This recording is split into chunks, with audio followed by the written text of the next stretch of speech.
like Jawhead, Space Explorer, and Claude Earth's Mightiest. More rewards are waiting for you. Don't hesitate. Don't hesitate. It's time to get them. That's right, everyone.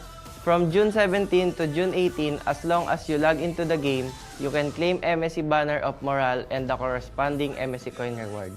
Use the coins you have to redeem brand new epic skin Atlas Rune Sentinel, a 2023 MSC exclusive avatar border, emotes, and past MPO skins like Jawhead, Space Explorer, And Claude Earth Mightiest. There will be other rich rewards waiting for you to claim. So what are you waiting for? Join the MSC Carnival and enjoy the event now. Join the MSC Carnival and enjoy the event now.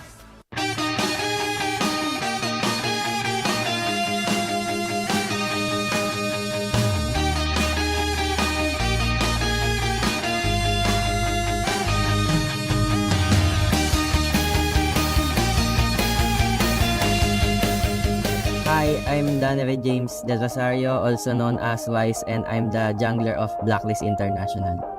Ang favorite Mobile Legends hero ko is si Sanshin, and kasi Korean siya, general. Tapos yung kit niya sa paglalaro, sa yung passive niya, yung skills niya overall. Tingin ko medyo 50-50 yung paggamit ko sa kanya sa MSC 2023 kasi yung meta ngayon hindi masyadong pabor kay YSS, so mahirap siya ipasok sa sa game, lalo pagka ang kalaban mo is mga pro player din and yung mga best of the best tulad ng mga champion and sa mga first runner up, medyo mahirap siya. Ang qualities ng mga hero is inuuna yung iba kaysa sa sarili nila, and yun yung mga hindi sila selfish pagka hero ka, talagang unahin mo talaga yung mas ikakabuti ng iba kaysa sa sarili mo. Ang real life hero ko is yung parents ko, syempre, kasi sila yung sa akin nagsilang, and simula dun sa pagkabata ko, sila na yung kung ano ako ngayon, sila yung dahilan nun kung ba't ako tumagal sa mundo.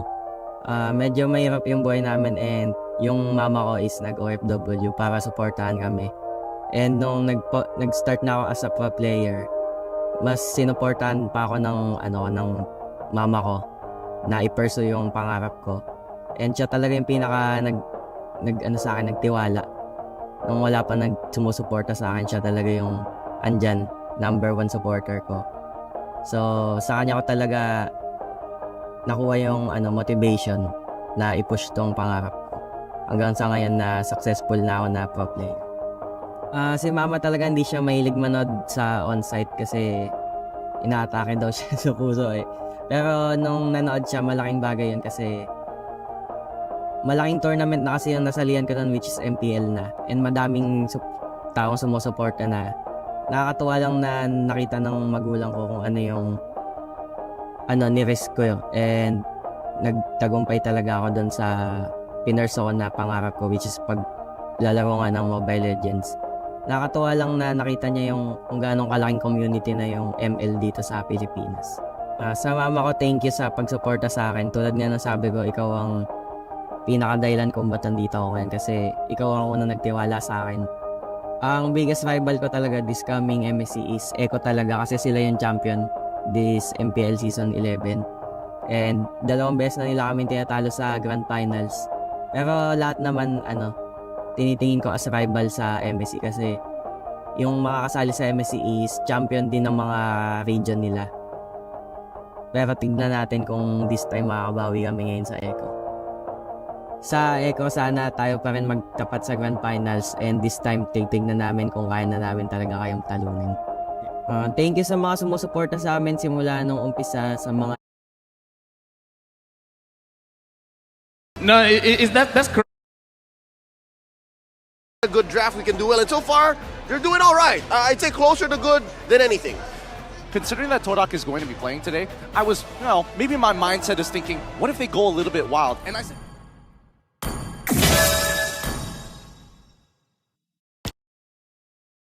Other board.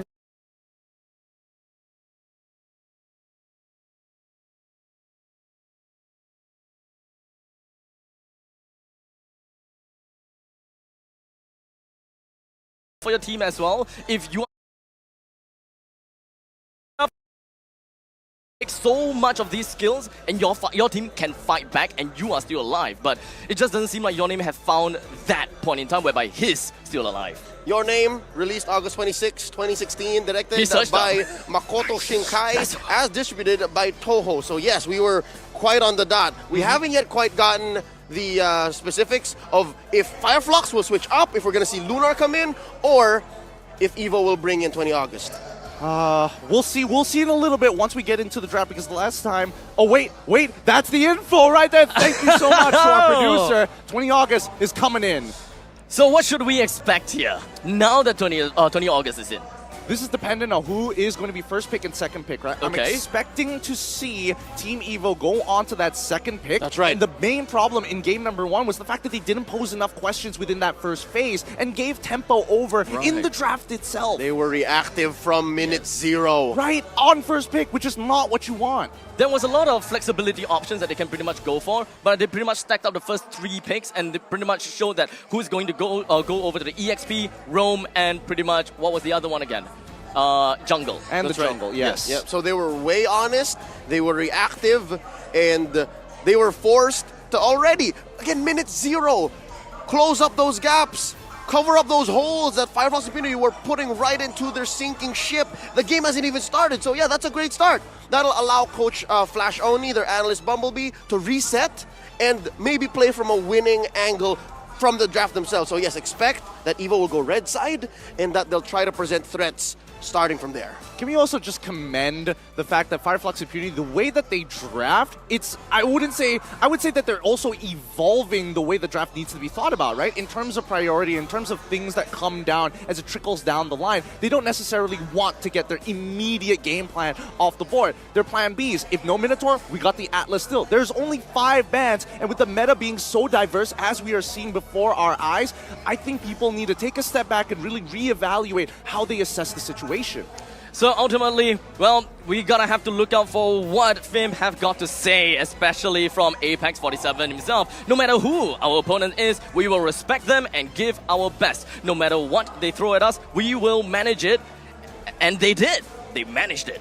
You know, it's funny enough that it's a Turkish squad that has the most Southeast Asian sounding quote. It is just like, yeah, we'll manage it, no problem. This is great. It is great. They are humble to be here, and more importantly, they are showing that actions speak louder than words. And is that not the most respectful thing to do in the stage that is MSC 2023? We will destroy you. We look at you as equals, and we will do our best. We will end when we can. They're humble, yet they are confident at the same time. They know what they want to say, and they don't want to, sound overly confident. They don't want to sound too weak at the same time. Pretty much a middle ground. That's right. The Turkish are amazing. They're lovely, and they're scary. Yes.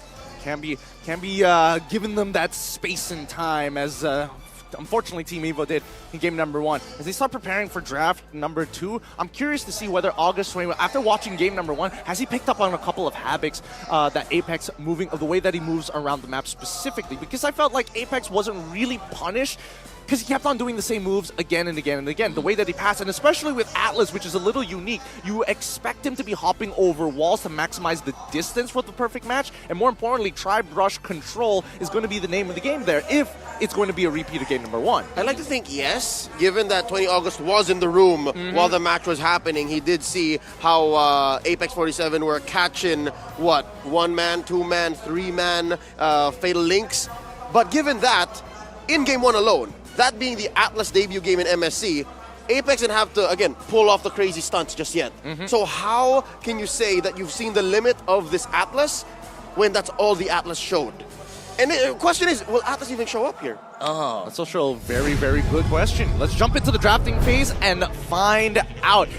I'm hoping a lot that Team EVO is able to bounce back here in game number 2. The show has just begun after all. Ladies and gentlemen, between Fimp versus EVO. Fimp did manage to get himself game number 1, but this drafting stage is going to tell us a little bit more, as we already moved on to 3 picks right off the bat. Team EVO wanted to be, they're going to do it all over again, right? Same bands coming in from both sides. Nothing has changed. Again, same first picks coming in from both sides. I'm just surprised that Team EVO decided, you know what, being on first pick, maybe not so bad. this is an approach at iteration. I get it. You want to just change a few things so that you can do the same approach and maybe do better, but I don't think I'd be saying it right if I said game 1 was close. So I don't know if iteration works. See value I guess their laning could have been slightly better. I guess they can technically. Oh. Early farmers. This is what I was hoping for. We deviated from the curve, no longer the same. We were expecting a Yuzhong, but for Ram is here. What does this mean for Evo? It means in game 1 they didn't like Alien's glue. Yeah, they're like, stop it, Glue. No more Alien. No more than this. Although I will say that at least with Fredrin being still locked in as a potential flex pick, it still poses that secondary question. It's like, yes, we have the answer, but we also pose you another question. Is your EXP laner going to be able to kind of match up against our Fredrin if we throw it in? And are you even considering banning out the Lancelot now that Farmus has already been picked up? Force back into that corner, you know? Don't want him to get on that neutral. Yep, this is the answer to your question, Gideon. No Lance? Yeah, Okay. no Lance because there's no need to rush that jungle. There were no junglers banned except for the Fanny, and I'm thinking Kyura can just do anything he wants. That Bane came out of nowhere last game. There's a lot of options after all. If they want to go for Lance, being able to weave in between, weave in and out to get the Lord, that will be fine, or the Turtle. I mean, Arkai is a very oppressive jungler as well. Just being able to just push everyone away. I think that could very much be one of the perfect options for Fim, depending on how this banning stage goes.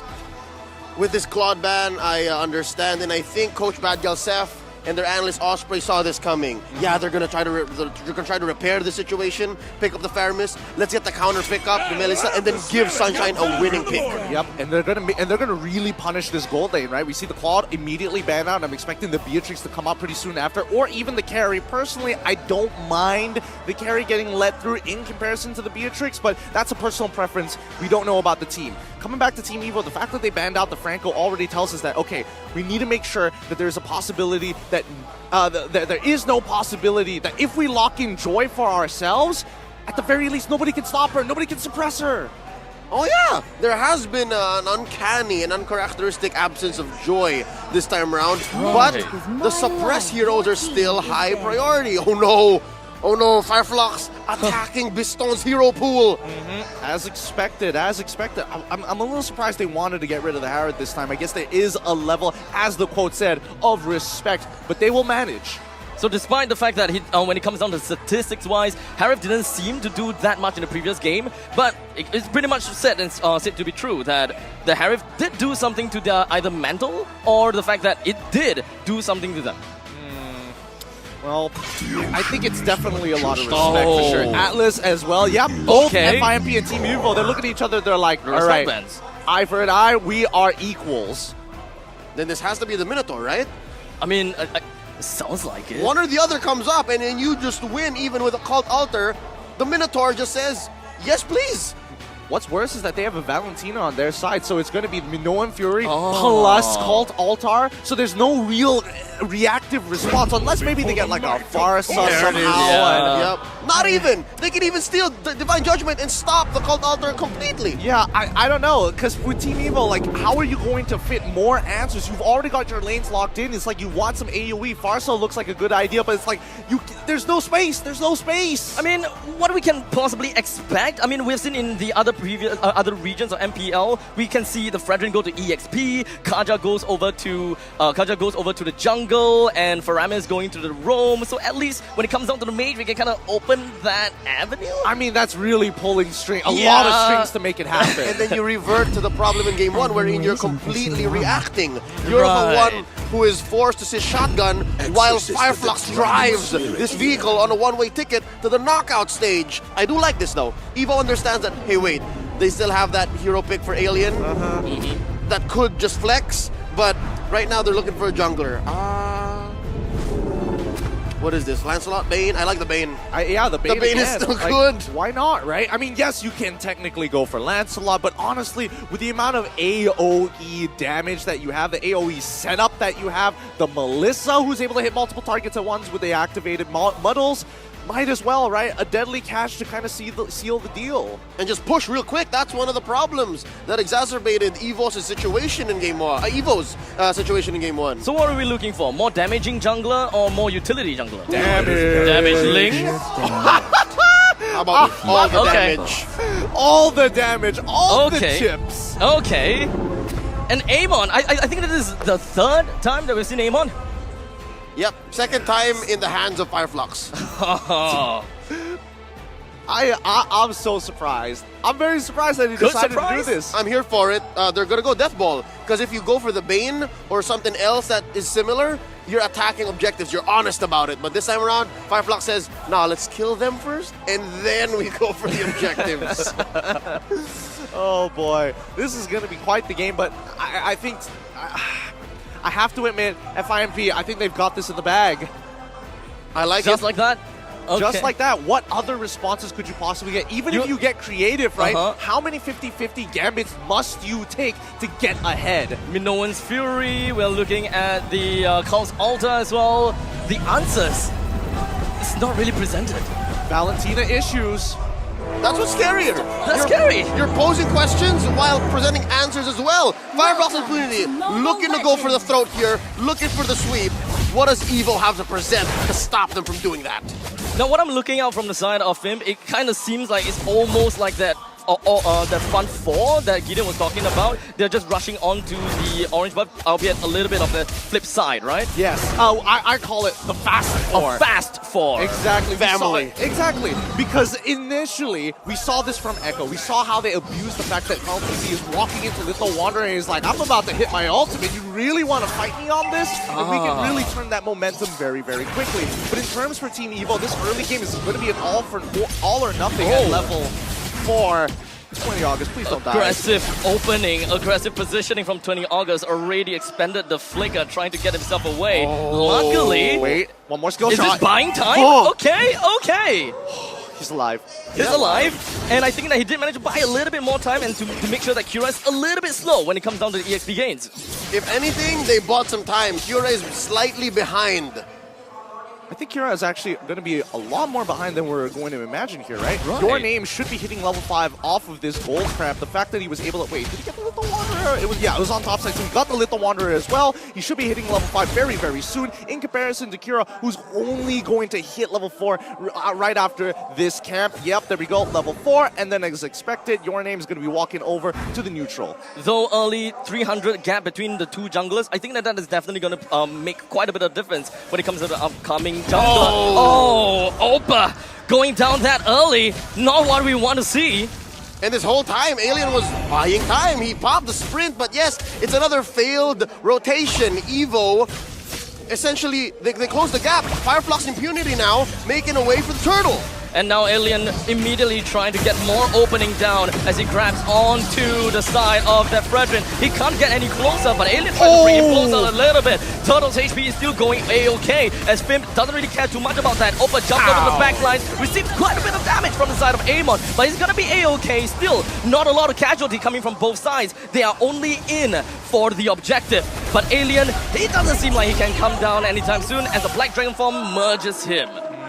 Nicely done coming in from the side of Team Evo. I like the idea that Alien had. He was trying to pull Your Name outside of the call altar and then look for Kira to throw in the endless shots to burst him down before this becomes a 50-50. Unfortunately, at the very least, Agi was like, nope, flicker forward, I'm gonna save my boy and hold him on for as long as possible, and then maybe we can look to turn the fight. Not just, Oper was also playing man-to-man defense like his life relied on it. And it kind of did. His team's tournament life is relying on it, and that's going to be key here. Everyone from Evo at this point in the early game, in the laning phase, seems to be on point. They understand, so no huge flubs just yet. This is good. This is a great way to get to game 3. Apex opens up on the 20 August. Kira jumps over to the back, trying to get a kill on the Biston just by a little bit, and manages to right under the turret's nose. This is going to be hard given that Biston needed space.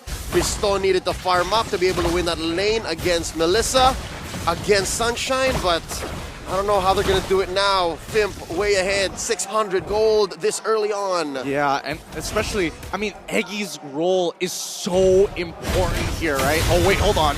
Apex 47, close to it. 20 August pop. unfortunate. Will they be able to get the time? I don't think so. Yora's trying to make it out of here, but these endless shards are starting to really stack up, especially with the momentum that he's getting. He's going with Mystery Shop. He's got 2 kills already. He is starting this snowball early.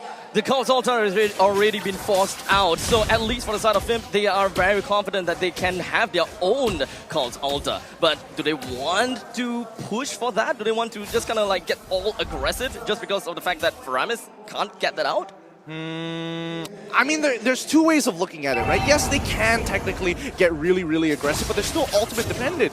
Even though the Call Altar is coming out defensively, it is matching up with the ult-timers of people like Apex and as well as Kazue. But at the end of the day, they have to match up Roamer for their mid laner. Here we go. Quick turtle take by Fireflux. They are going to lose that trade up top unless, do they have an answer? Are they going to make it in time? Well, all the energy turret is going to be taken down from the top side. The gold laners are pretty darn happy with what they have got. Kazu joins into the fray, terrifies down on the 20th August, brings him down, and Sunshine takes the kill. They're going to re-dive this. Apex, he's got them in No Fury. They know they can do this. Oh, and it does seem as though the proxy did manage to work, but Fim, they don't really want to go for the kills per se. They want to focus on the turrets first, while Alien and Apex, he just hold it down. Grab lands right on top of Agi, and doesn't seem like he will be able to do much at this right now. Opa, all the way on the back. He tries to go for the Dragon's Tail, hoping that he will be able to build up a little bit more shot residue. As Kazu pops out, he still has the Cult Altar. They bring your name down. 2% down from the side of Evo, while only 1 from the side of Fim. Make that 3 from the side of Evo as Fim continues with this landslide. They overloaded Oper. True, that was a beautiful fight coming out of FIMP. Apex, my God. Let's look at the replay one more time and let me explain to you how insane this was. They hold them hostage underneath the tier 2, in between the tier 1 and tier 2, until they see the full commitment as Alien pulls 1 back. The Mignon Fury looks great, and Opera, he responds correctly, but Apex delays him ever so slightly. That 1 second could be 1 extra second of him being in this shot residue. The Dragon Tail doesn't connect on Kazue to secure the kill at the same time. 1 second difference. I'm not so sure if now it's a Terrify or it's just Oper not finding the right targets, right? Is it him just going, which way, or literally he had no choice? It's the Terrify. That's the best way to kind of explain it, right? Because at the end of the day, you need to be able to secure these kills, but if you have enough heal, and especially if you have the time being bought by Apex and as well as Kazue, it's even better. Look at this snowball! This is so terrible! Under 7 minutes, Fireflux have already committed Grand Theft Orange. And we're not even to the Lord state just yet. This is the last turtle of the game, and they're barreling on ahead. Almost 5k ahead. They're outgunned, they're outmanned, and look at this Apex! Damned if you do, damned if you don't. Evo still wants to take the fight onto the Lord as the turtle, but unfortunately they can't bring it down. Your Name takes the first blood, or rather he himself goes down first. Edgy also down. Evo gonna have to go on a full retreat, losing the turtle as well as the middle lane first tier turret. Abstract, it might as well have been the Lord. At the way Fireflux is going, how quick it is. It should have been, huh? Yep. I mean, these next 3 minutes, it's just recovery. It's just trying to stop the bleeding from Team Evo. For FIMP, you have now full access to Team Evo's jungle and Hopper. No! The snowball is way too huge at this point in time. Evo finds it hard to come back into this, and they try to defend the second tier. Doesn't quite work. 20 August is all the way in the front lines, and still having some a bit of respect from the side of FIMP. I don't know, at this point, I feel like FIMP just disrespect them at this point, because it's really hard to lose from this particular position, and knowing that if you are moving as 5, it's very hard to make these minimal mistakes at the end of the day, right? Tier 2s are going to start falling, and you're right, Leo, it's basically like taking the Lord. They're going to take every single outer turret and leave the inhibitors for the Lord to start crashing into. Say what you will about the next few minutes being recovery, but I don't think Fireflux is going to allow them to do just that. No. I was looking at their inventory earlier on, talking about Evo here. A lot of them built Radiant armor. It costs about 1,800, right? Right. But at this point, I think you need an Athena shield. You're going to need the extra instant magic defense plus the HP regen that you get much faster from this point with the Athena shield, but they just don't have the extra 300. It's that tight. They need an instant gratification, right? That's right. They can't stack it up any longer. They can't even hold the fight for too long. Not with the Radiant armor, but wait, what happened there? What? Four-man. Four-man Okay. attack. Sunshine was a little too confident. Yeah, but they also got 20 August to use his flicker, which is, you know, Sunshine's going to look at the rest of his team and Was like, it? hey, I'll be back in 10 seconds. Don't worry about it. When the Lord spawns, take your time. I'll be there to join the fight. And we got this game in the bag. I mean, they do have Alien after all. He will be able to create that much amount of space until Sunshine comes back to initiate for the Lord. Ah, well, there's Ouch. one time that you're okay with the Radiant armor, but wait, look, Oh! they're in! It's Apex 47 Minoan's Fury throws everyone else up into the air, and the rest of the members for the side of Fib is pretty much showing the entirety of evils like hungry toddlers. They are a man on a mission like possessed, and they want to just go straight in for the inhibitors. It doesn't seem like he would want the game to end right now. Cura finishes him off as he overextends that bit as he wants to hold his team together. Yeah, and Kira, he's not even doing anything too fancy at this point. He's letting his team do a majority of the work. He doesn't want to stack that Radiant armor as quickly as possible, so he just throws his ult, lets the rest of his team do all the damage, and he'll collapse and crumple like paper. This is disconnect, miscommunication across the board, especially from that bottom lane. I think was I correct to see that it was Eggy who flickered in with a attempted pull? Yep. When you're down 10k, He made a gambit, and and I respect him for that. all in. They gotta try. They have to try something. I mean, it's a 10k gold lead, and at this point, you can definitely see the desperation on Team Evo. The fact that Opper is going in with the Black Dragon for pre-lore, they can just let these waves crash into the inhibitor, and then start contesting for neutral. It seems like it's mass hysteria. I mean, I can't imagine seeing them just holding themselves inside the base and clear the waves. But hold on a second, Tony August found one on the Cura, but it doesn't seem like they will be able to bring him down at all just yet, as Cura still hangs on to behind. He's gonna be A-okay. The rest of the members coming from the side of FIP just gonna be jumping right on to Biston, but he managed. Triple kill coming in huge from Kazue to finish off this game. GG, well played, FIMP. Biston was so close to getting back into the safety of the fountain, but let's be honest here. With all of his team taken down, what can he possibly do against that massive wave? Nothing. There was nothing. I'm thinking of answers. I'm thinking of ways things could end up differently, and all roads lead to the same place. If there's anything that the Lawages have, it's heart. They showed that even when they're down 10k against a perfect game on an Amon that means business, they will still try to look for plays, and that's what may have cost him the game here. You saw that 20 August was outside his base. He had no business being out there.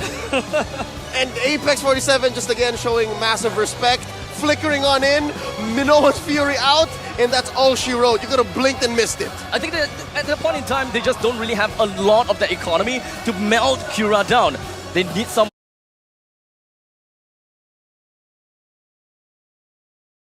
The viewers in person. A compromise in their lineup. What you saw yesterday in their debut wasn't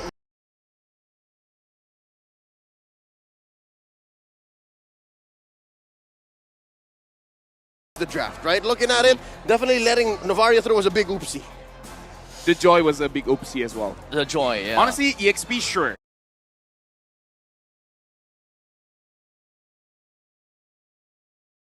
When the opponents aren't fighting, when they're not allowing that, what do they do? A hook! Oh, a double RWM, and they're all just going to be working on his ATM, riding on to Hun. He's trying to zone everyone else away, but he's just going to be all alone, but he focuses onto BangBang Flash. ATM, he wants to get away, he can't do so, as now the Appraiser's Wrath launches down onto ATM. BangBang Flash, they want to come back onto this, they would want to take the middle lane for steel turrets.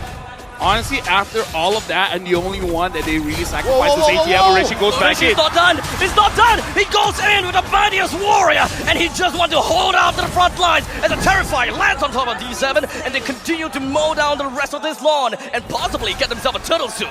Oh, very close! There we go! His retreat don't miss! Shima very low. This is how you do it! OP did slip up a little. I mean, it's less basically his fault, more D7 having hot hands. But I gotta say, what a recovery. 7 minutes in, 3K ahead. OP are buying time on the map. Not a single turret taken by Burn X Flash. But never ever count out the fact that a single hook into a bloody hunt could change things. What happened during the break, man? What did they do? What did Coach Dali say? They got some sting? I don't know.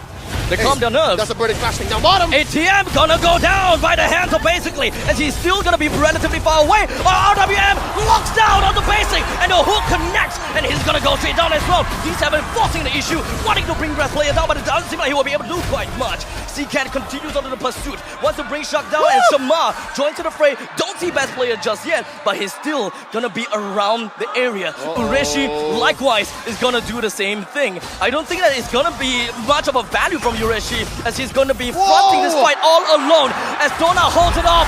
Brightest Warriors not gonna go anywhere. By the hand of his old friend, Ureshi's taken down by Donut, who I didn't even notice was having an amazing early in the mid-game 4-1 on this Leslie. No, honestly, we gotta look at how Burn X Flash is approaching the fights, but before that, Best Player not looking good, as now the Star SQ stacks up onto him. Burn X Flash wants to mount a comeback, and they want to ensure that OP do not take the river line. As I was saying, man, Burn X Flash, they're creating so much space. Look at ATM, 0, 4, and 3. Those 4 deaths, he's giving space. The Bloody Hunt connects, and Shark finds himself in uncharted territory. And now RWM is just going to be popped right on top of Hoon. And ATM continues with the Black Dragon form, albeit to not much value. Let LaFell speak.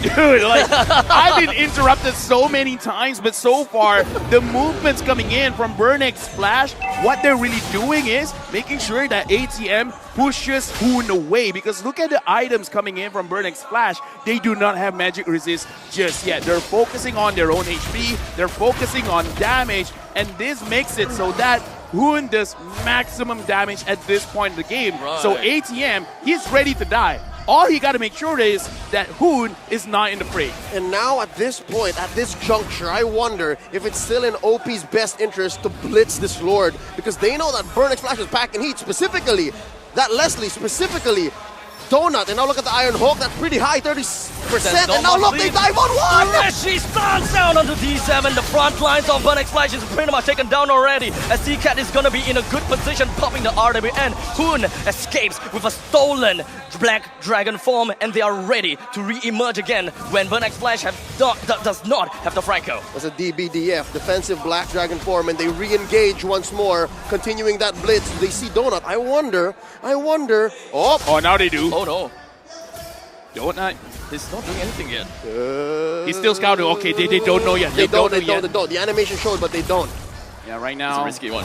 Donut has to be very, very careful here. D7. Unfortunately, not getting anyone. Ureshi goes in. Dominant blast as well. And the Flickers lands on top of Shamar. More than enough time to drag enough time for Best Player to take down the Lord. As ATM and Shamar's both going to be taken down 2-4-2 coming from both sides. Donut's going to be on the front line. If Flickers is the backwards, he's going to be safe for now. As D7 CCAT is just going to be making sure that they will be able to escort Donut away. Oh, 3 left for side OP and side BXF. 2 for 2. Who won that trade, LaFell? Dude, definitely outplay, man, because here's the thing. You look at how much damage that Donut had to take.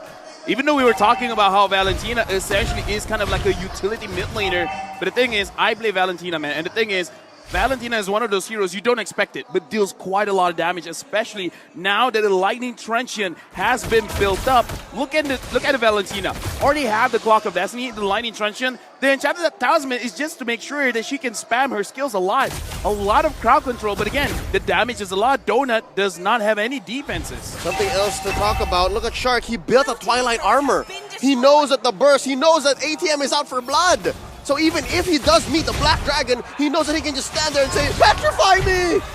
Dude, right now, OP, they're in a very, very, very good situation. It looks like the reverse. Burn X Flash, now they want to make sure that they get enough items to deal damage. But the thing is, Twilight Armor is the bane of a Leslie. They got to make sure that the Twilight Armor is down, then they can get the kill.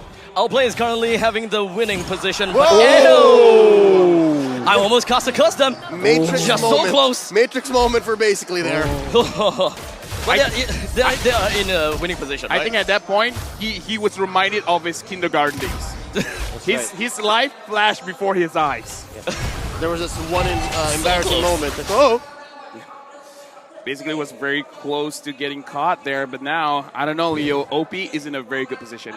Great position. The best we've seen them in every single series, I'd say, in MSC. 2.4k ahead, owning a majority of the map, not losing a single turret. So that speaks volumes of how well they've controlled this game. But, again, note, D7 has been hot on his hooks. Folks, 30% on an iron hook is very high. And there you go, another close call. Aluminum Blast set up. No flicker coming in from him just yet, so BangBang Flash pretty much knows that OP does not have much of an initiation way, as ATM just gonna be diving right in. 3-man Petrify basically gets caught, and OP lost the win condition, but at least they still have Hoon. He's just gonna be wandering around the place. The front line coming from the side of OP is still gonna be holding out well, as Best Player finds himself taken down by the true damage from the side of Donut. They are all just gonna be running it down, as Rishi's not gonna be doing quite much. Shock joins in, Donut. What? Oh, darn close! But Ureshi continues to fight as he doesn't stay alive for long enough. And Shaman goes in. He found Chuck! And he still found on! He gets himself a triple kill!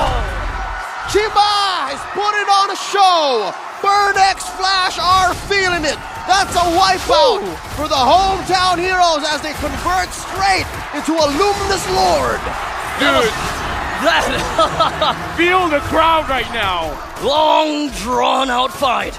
And from that single fight, BangBang Flash gotten themselves the 2,000 gold advantage. Right now we gotta look at the replay, and this is the thing.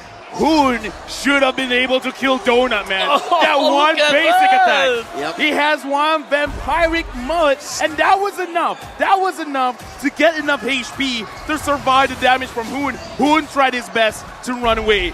But again, you stole a Lancelot. All this is not going to beat out the Lancelot. Okay, consider this. Even if Hoon did get Donut down, who could say that would have been very different? Because Chima was still there. Chima would have still just cleaned up house. And now, tables have turned. Now OP are on the defensive. How the turns has tabled.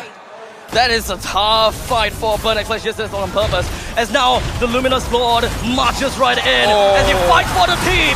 The hook lands and the bloody hunt onto Best Player 1. The rest of the fight from BangBang Flash marches on and collapses themselves onto Hoon as well. 2 players down from the side of OP.